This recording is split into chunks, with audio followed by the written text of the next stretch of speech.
Yeah. Tell them check out the blog, bro. YouTube channel called MKO. It's pugilism, boxing algorithm. M stand for Marvin and Kevin's initials KO. Yeah. What's good, ladies and gents? Welcome to the MKO Pugilism Boxing channel, where we're talking all things boxing. Right now, remember to hit the like button, hit the subscribe button, and hit the bell notification, so you can be the first one to know when we drop that new content. Right now, I'm going to talk to you about the Milton Keynes card, headlined by Joshua Buatsi versus Marko Calic. And let's get into the Joshua Buatsi-Marko Calic fight.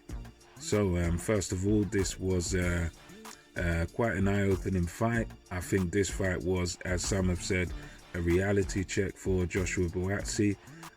It was definitely a tough fight for him, as from the opening bell, Marko Calic was doing very well from range. He was using his height very well throughout this fight.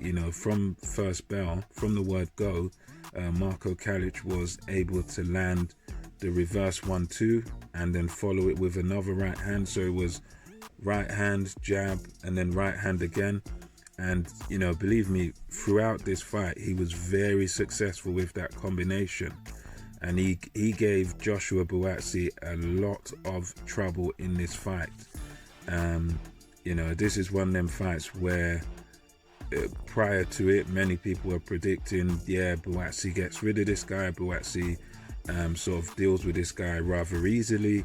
And, he's going to just get him out of there. He's going to sort of walk through this guy. I was one of those that, fancied a Buatsi stoppage prior to this fight. I'd seen a bit of this guy, Calic. There's a bit of him on YouTube, so I've seen, bits and pieces of his fights.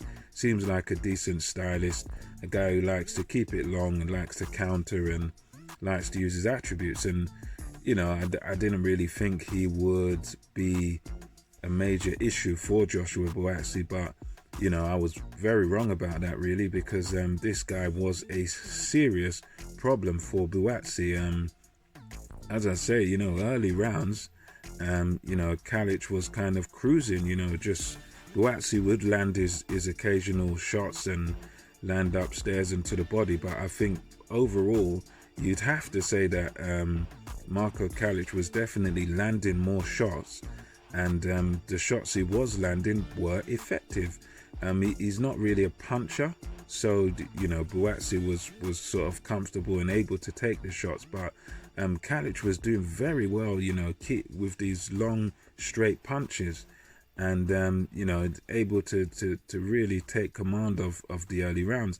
In some of these rounds, you would think to yourself, well, who's the prospect, who's the built up, who's the guy here who's meant to be the star? Is it Calic or is it Buatsi? Because Calic was able to, with his long range work and his boxing skill, he was kind of able to make Buatsi at certain times look a bit pedestrian. And we know Buatsi is a good fighter, he's a skilled fighter and everything, but he seemed to not really have that much creativity in this fight, because Calic was landing, pretty much the same combinations over and over again, just very straight punches, reverse 1-2, normal 1-2, the sit right hands, and he was landing in 3s and 4s, and it seemed to me like Buatsi wasn't really able to read the combinations coming from Calic. Although Calic was kind of doing the same thing, Buatsi seemed to be just content to stand there in the center of the ring and kind of, take shots off of this guy Calic.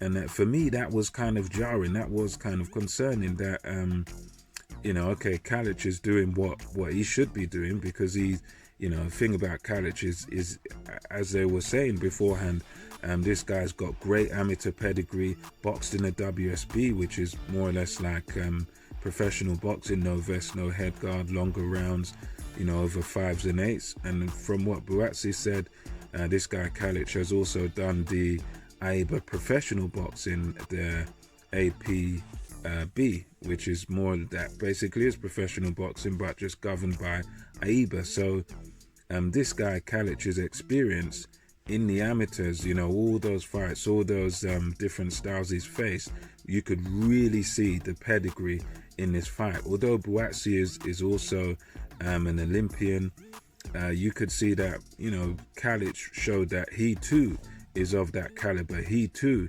is, was a great amateur, and it showed through, throughout this fight, scoring points, boom, boom, boom, boom, lovely combinations. And the thing for Buatsi was he really didn't seem to have the answers for this guy. I mean, it was kind of disturbing, because we know Buatsi's got the potential and everything, but there was no real head movement from Buatsi.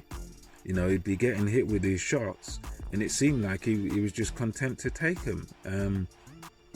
His coach was telling him, get off the line, move that head, don't give this kid, a chance. And there was none of that from Buatsi. He was just pretty much content to just stay there in the pocket, and be static, be upright, and just take the shots. And he did take far too many right hands and far too many of the same combinations. And in this fight, he didn't really make any adjustments. I mean, normally in his fights, he does have things his own way, and this was the first sort of, he hadn't boxed in, he said, 400 and something days. But at the same time, as the commentators were saying, look, that fighting in 400 days is the same for everybody. Everybody's having a lot of time off now, so you can't even make that excuse. And Buatsi, he didn't really try anything new here. There was no sort of foot movement from Buatsi. He wasn't really giving this guy any angles, and for me, that's what he really needed to do in this fight. This guy was throwing straight punches and landing them at will. This guy's a tall, long, rangy guy, good amateur. And with those sort of guys, I think you need to step to the side sometimes. You need to give them angles. You need to give these guys movement. Yes, you need to attack them. Yes, because he's the bigger, taller man, you need to get onto his chest and land your shots. But in order to get there, you gotta use an effective jab, and you gotta give these guys angles. You gotta give these guys some sort of movement, and you gotta be a little bit creative with your attacks. But it seemed to me that Buatsi wasn't doing that. He wasn't willing to do that. He was there, static in the middle of the ring, and he was landing his shots, but he wasn't landing enough shots, and he was taking far too many shots in this fight. And he got the early eye injury. That didn't help. There were times when he was sort of grimacing, wincing in pain a little bit. So yeah, you could see the eye really bothered him. And it was a very tough fight for Buatsi. I'd say that was kind of the positive out of it. I think the negative of this fight for Buatsi is that it was a poor performance. He did do a lot of things wrong. He did take far too many punches, and he didn't show enough creativity in the way he attacked, in the way that he approached this guy. He was just standing right in front of the guy there to be hit, which is no good.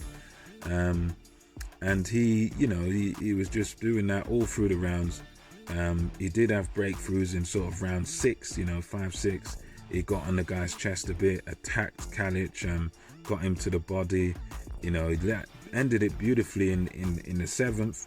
Good shots to the head, and he did have Calic hurt. I think it was with a right hand or something, and then he didn't let Calic off the hook.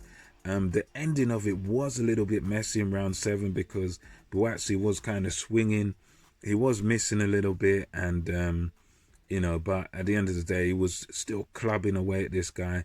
And the towel was waved from the corner, from the Calic corner. It was interesting, because at the time of watching it, I didn't know what was wrong. I could see that the guy was in distress, and obviously he was definitely hurt by Buatsi. But in those situations, normally you see the fighter sort of wanting to continue. But when the corner waved the white flag, Calic, he seemed like mentally was very happy with that. He was content. He just congratulated Buatsi. Boom, that was it. So that's how the fight ended. A barrage of punches from Buatsi that kind of put him down, but more bundled him down than had him sort of all over the place. He was definitely hurt, but it was more of a bundling down, and it was more, I think the corner were trying to prevent further damage. Later, after the fight, we come to find out through Buatsi that he'd actually broken Calic's jaw, and that's probably the reason why the corner threw the towel in. So that that's pretty much what that was. And so after the fight, I think Buatsi, one positive thing we can say about him is that he's got the guts, he's got the heart, and he's got the determination to come through adversity and win at all costs, and he's got that winning mentality. And I think that's the positive thing we can take from it, is that he's had a fight which was a tough fight. He's been outboxed for portions of this fight. He's had to fight through adversity. He's had to now find a way to win in tough, difficult circumstances. He's come through it successfully, and I think in that respect, we take our hats off to Buatsi and say, right, good on you, son. But I think overall, tactically, and the performance as a whole wasn't a good performance. I think a lot of these other light heavyweights now, the Yards and Callum Johnson and other guys on the world stage, they're going to be looking at this performance and saying, yep, I can have up this guy Buatsi and blah blah blah. I'm sure people are already saying that on Twitter and all these different platforms, but I think people have got to remember that, look, styles make fights. This guy is probably